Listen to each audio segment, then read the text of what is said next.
કુળદેવીને જાગૃત કરવાનો આ મંત્ર અને કેવી રીતે કુળદેવી જાગૃત થઈ શકે. વાલા ભક્તો, કુળદેવીનો પ્રશ્ન અત્યારે ઘણા લોકોના હોય છે. મારે આ કથા દરમિયાન એટલા માટે લેવું પડ્યું કે જ્યારે હું કથા કરવા માટે નીકળ્યો ને ત્યારે એટલા બધા મેસેજ, મહારાજ અમારા કુળદેવી કામ કરતા નથી, અમારા કુળદેવી અમારી ઉપર રાજી નથી, અમારા કુળદેવીને આ પ્રશ્નથી અમને તકલીફો આવવા લાગી છે.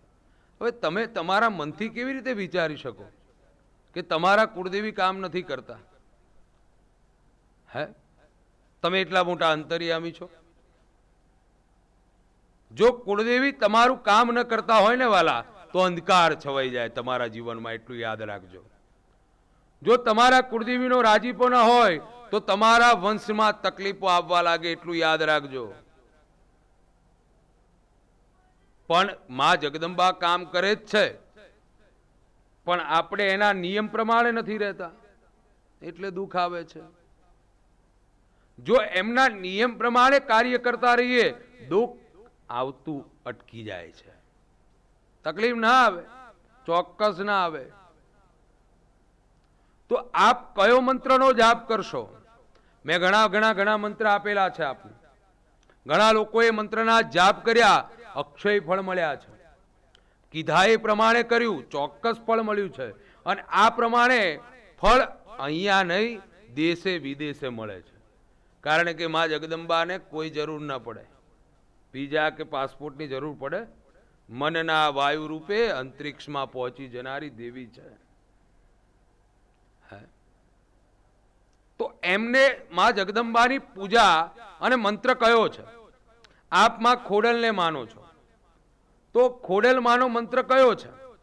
આપ માં ચામુંડાને માનો છો, એનો મંત્ર કયો છે? આપ ઉમિયાજીને માનો છો, એનો મંત્ર કયો છે? બધા માણસો આના હિસાબે તકલીફમાં આવી જાય છે. મારે શું કરવું? એક જ મંત્ર, નવાણ મંત્ર છે. અને દેવી ભાગવતમાં કહે છે જેમ ઓમ નમઃ શિવાય એ મહાદેવજીનો પંચાગ જે મંત્ર છે, એમ નવાણ મંત્ર બતાવ્યો.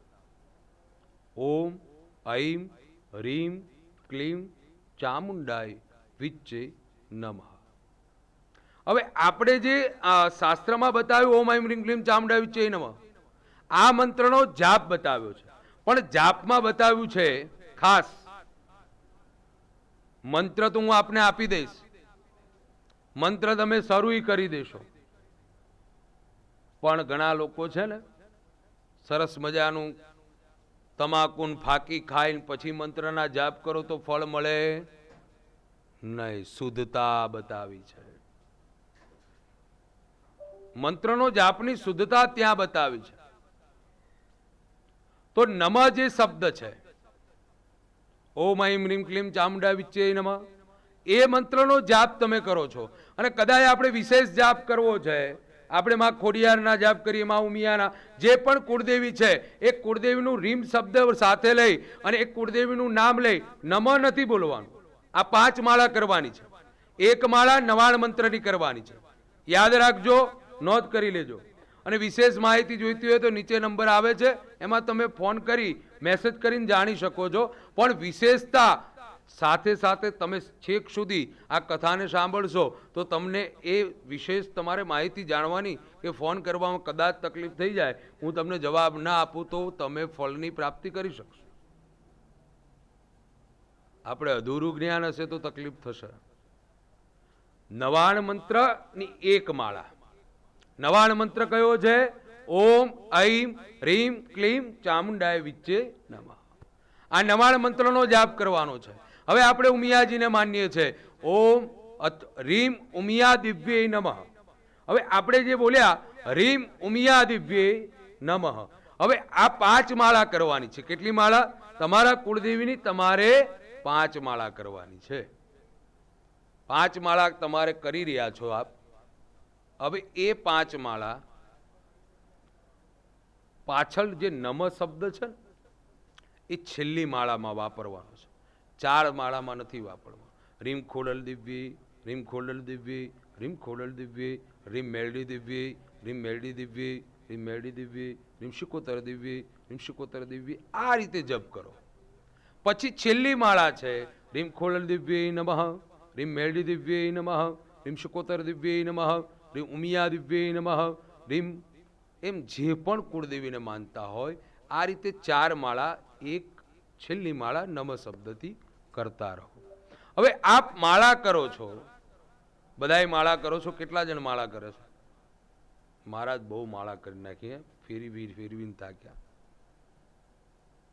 પણ કેવી રીતે? ભણકો આવ્યો મણકો, બીજો મણકો, ભાગમ ભાગ, એવી રીતે માળા ન થાય. માળામાં બતાવ્યું છે કે માળામાં મન તમારું પુરવાય એટલા માટે માળા આપી છે ભગવાને.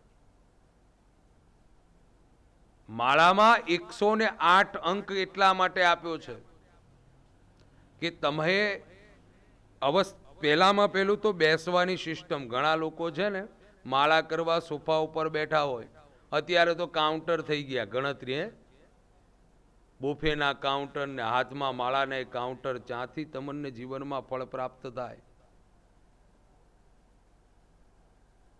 માળા કરવાનું કીધું છે, મનને તમારે એકાગ્રતા કરવાનું કીધું છે. તો તમારે માળા કરો છો એ પહેલી આંગળી અને છેલ્લી આંગળીને છોડી તમારે એક આ ધ્યાન મુદ્રામાં બેસવાનું છે. બંને હાથમાં, એક હાથમાં માળા છે. ધ્યાન રાખજો, આ પ્રમાણે કરજો માળા, ચોક્કસ ફળ મળશે. આપણે ભૂલીએ છે ને એટલે ફળ નથી મળતું. કઈ રીતે માળા કરવાની છે? પહેલા ટટ્ટાર બેસી જવાનું છે, કમરથી બિલકુલ વળવાનું નથી. ટટ્ટાર બેસ્યા પછી તમારો એક હાથ, જે ડાબો હાથ છે, એની પહેલી આંગળી અને અંગૂઠાને આ રીતે વાળી, આ રીતે ઢીંચણ ઉપર તમારા મૂકી, આ જે જમણો હાથ છે એ હાથમાં માળા રાખી, આંખો બંધ કરી અને એ મંત્રનો જાપ ઉલટ શરૂ રાખવાનો છે. અને આ પ્રકારે માળા કરશો એટલે આ મંત્રનું ઉત્તમ ફળ મળશે. જગદંબા જાગૃત ચોક્કસ થશે. કેવી રીતે જાગૃત થાય? તો આ રીતે માળા કરતા રહો, કરતા રહો, કરતા રહો. એ માળાનું જ્યારે તપ તમારા ઘરમાં જાગૃત થાય, એ માળાથી તમારા જે ચૈતન્ય સ્વરૂપ, માં જગદંબાનું જે સ્વરૂપ છે, અને અક્ષય ફળ જ્યારે જગદંબાને આ માળાના મંત્રના અનુવાદથી જ્યારે ઘરમાં, ત્યારે એ શબ્દનું ઉચ્ચારણ થાય અને એ અનુવાદથી જ્યારે તમારી જગદંબાની મૂર્તિ છે, જગદંબાની ફોટો છે, જગદંબાની ચિત્રમાં છે, એનું દિવ્ય સ્વરૂપ એટલું ઉત્તમ બને અને જીવનમાં ફળ પ્રાપ્ત થાય અને થાય. કરી લો આ રીતે માળાથી જપ અને ત્યારે જગદંબાની કૃપા પ્રાપ્ત થશે. પ્યારા ભક્તજનો, વિશેષ માર્ગદર્શન પ્રાપ્ત કરવું હોય નીચે આવેલા નંબર ઉપર કોન્ટેક્ટ કરી આપ યોગ્ય માર્ગદર્શન પ્રાપ્ત કરી શકો છો. સાથે સાથે યોગ્ય માર્ગદર્શન રૂબરૂ મળવા માટે શનિવાર અને રવિવાર આણંદ જિલ્લો, તારાપુર તાલુકો, મોરજ ગામમાં આવી ઉમિયાજીના મંદિરે સવારે 9 થી 12 હું આપણને મળીશ અને યોગ્ય માર્ગદર્શન ચોક્કસ પ્રાપ્ત થશે. તો મઢમાં બેઠેલા કુળદેવીને પ્રસન્ન કરવા માટે કરી લો આ મંત્રોનો જાપ અને આ રીતે કરવાથી કુળદેવી પ્રસન્ન ચોક્કસ થશે.